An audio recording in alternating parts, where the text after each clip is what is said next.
There is a lot of terminology and insider language in board game design. For example, at Gen Con this year, I played a new co-op sandboxy game with a really cool IP, but a lot of the cards were OP, so a lot of players were suffering from AP because they couldn't decide which card to play. If you didn't understand all of that, don't worry, I'm going to go over all of that in this new series I'm calling the ABCs of Board Game Design. Hi, my name is Pam. I'm a board game designer and I talk about all things board game design here on this channel. And today we're going through the ABCs of board game design. I won't be able to go over everything today, so we'll see how far we get, and then we'll do a part 2 and so on as needed. So let's start with A. In my example at the start of the video, I said AP, and AP is short for Analysis Paralysis. This happens when your players are so overwhelmed by choices, or they're confused by the rules or the complexity of the game that they almost shut down.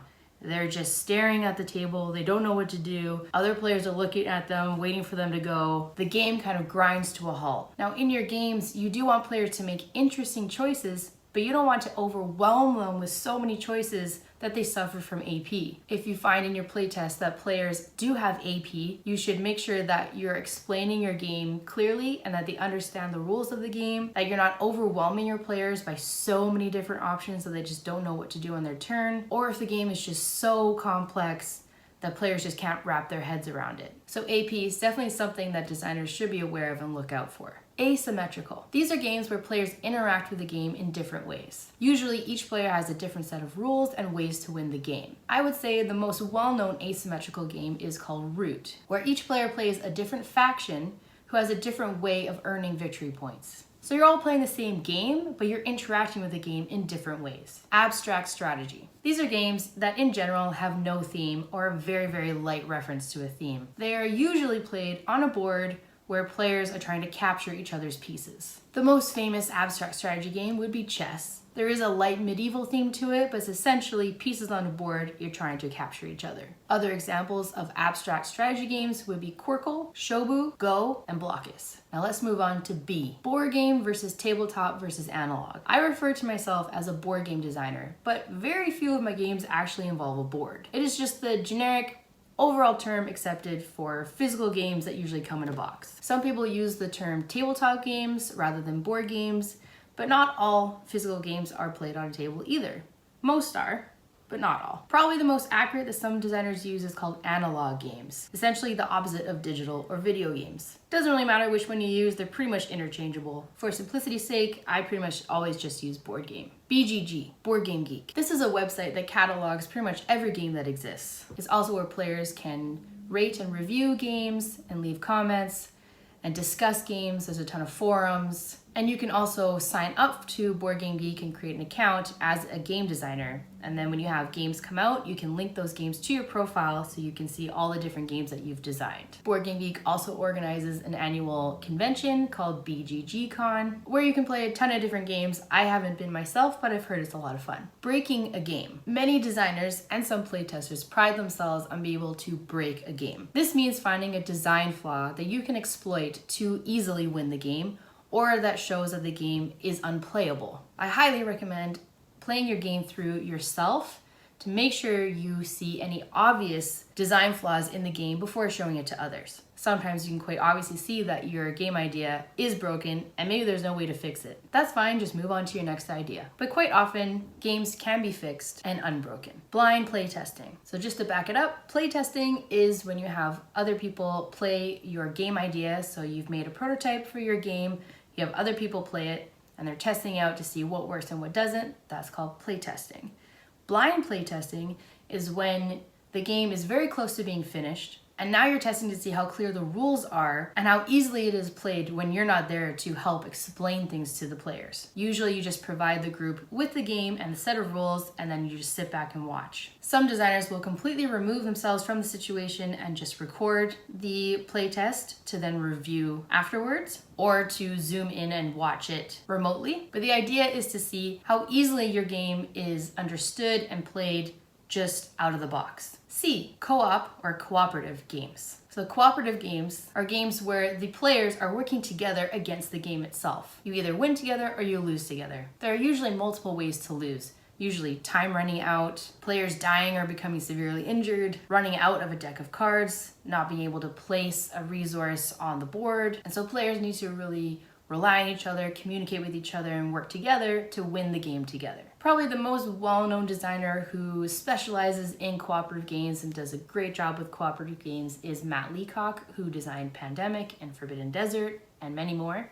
There's also a cooperative party game that I love called Just One. Other examples include Hanabi and escape games. Games where the group has to figure out puzzles and riddles before a set time limit. D6, D12, D20. This is just referring to dice and how many sides there are on each die. The standard is a D6, so a die with 6 sides, and some games use different dice such as D20, which is used in Dungeons and Dragons, which leads me right into D&D. That is short for Dungeons and Dragons. This is a very well-known role-playing game where the focus is on character development and storytelling and player interaction, overseen by a dungeon master who oversees the overall gameplay. Deckbuilders. These are games where players acquire new cards throughout the game to add to their decks. Each card usually allows a player to do different things and interact with the board in different ways. And then once they've played all their cards in their deck, they shuffle up their deck and then draw new cards again and cycle through their deck again. Most people would likely say the most well-known deck builder game is Dominion. And I played a really cool deck builder the other day. I possibly enjoyed it so much because I won, but who knows? Called Tyrants of the Underdark.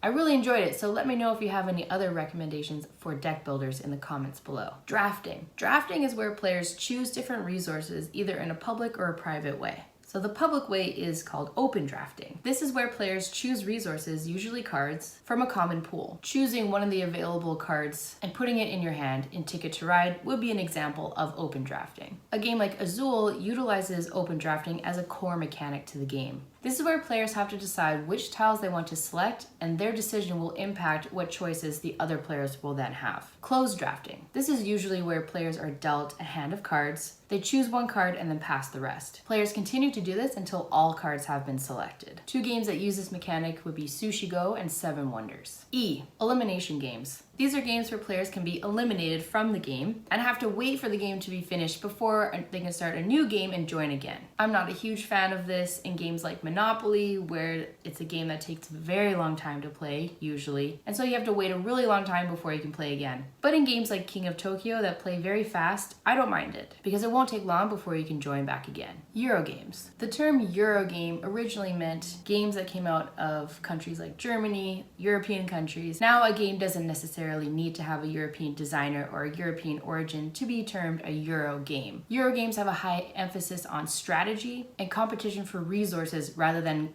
combat between players. There's not a lot of luck in Euro games. They're fairly light on theme, but they almost always have very high quality components and beautiful art. Examples would be Carcassonne, Settlers of Catan, Castles of Burgundy, and Agricola. I say Agricola. Do you say Agricola? That sounds Agricola. Agricola. That feels right. Agricola. I don't know. Sounds right. Agricola. No. Engine building. To put it the most simply, these are games where players acquire powers and abilities and advantages that accumulate to help you do better and more things on your turn. This is the kind of game where you really just need to play it to get a sense of what I'm saying, but you really do feel by the end of the game like the gears are turning, you got a well-oiled machine, you can do this, you can do that, when you start the game doing not a lot on your turn. Examples are Wingspan, Terraforming Mars, Splendor, and pretty much every deck building game. F. Fail faster. This is a philosophy that a lot of designers have, including myself, where there's an emphasis on getting your game out of your head and onto the table as soon as possible, putting it in front of people, getting their feedback, and moving forward with that information. Doing this, you will most likely fail, meaning it won't go as smoothly as you had it in your head. But that's part of the process, and it's an essential part of the process. And the faster that you get to the failing part, the quicker your game will improve. Designer Jay Cormier actually has a really great journal called the Fail Faster Journal that helps you keep track of your playtesting notes and really encourages speeding up the iterative process. I can't emphasize enough how important it is to get comfortable with failure as a board game designer. Not every one of your game ideas will work out, and that is to be expected. The more used you get to things not working out, the better your designer you'll become, and the less it'll affect you emotionally. So I would say the word fail could possibly be replaced with the word try. Try things out, and try things out as soon as possible. Flavor text. This is text that's added to a card that gives a bit of personality to the card. Sometimes it's a quote, maybe the game is based on a movie and you have different characters and there's a little quote from the movie, from that character on its card. It doesn't actually give you an ability, doesn't give you resources. It's just there to add a little flavor, add a little spice to the card. Sometimes the flavor text is interesting tidbits about that card. Like in Wingspan, there's information about each bird on each card. It's not relevant to the gameplay, it's just interesting to learn about. As a designer, you don't really need to worry about flavor text. It can be fun to include, but don't spend too much time on it. I think I'm gonna stop there. Let me know if you enjoyed this and if you would like to see the rest of the alphabet. But I'm sure there are other words that I forgot to include or missed, so please be sure to add those in the comments for letters A to F. And if you enjoyed this video, please be sure to like and subscribe. Follow me on social media at Pam Walls Game Design, and I'll see you in the next video.